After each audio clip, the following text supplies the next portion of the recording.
On uQualio, you start with creating content. It is important to understand that content can be distributed to one or more end users groups with different access control settings and on one or more different personalized channels. So when you update a course, then you update all courses like a matrix. Depending on your needs, you can make courses consisting only of video or make more comprehensive courses.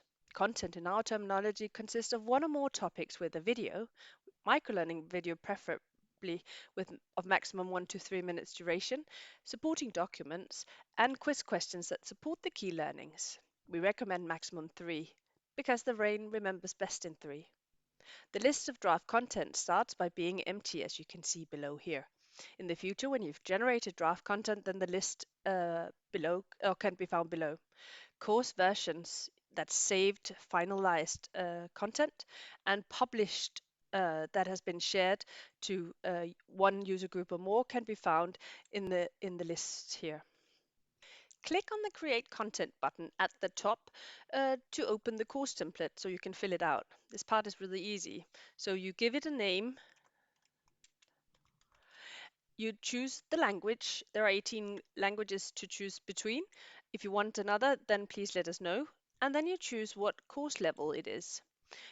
The tile image is the thumbnail picture for your course that is shown in directories and invitations to the course. You can change it with either uploading one of your own or using an Unsplash picture, a free royalty picture, or just use it as it is. Now I just use it as it is and I create. And now the course authoring template opens. Here you can change the name and you can change cover pictures, you can change titles, you can add a description about the course, you can add the content, add videos. To find detailed help in here, please just press any of the question marks and it will open a video tutorial that in detail explains what it is and how it works. Remember to brand your course and also the badge so it fits your needs. Um, when you're ready to publish, you just go to the top and finish your course.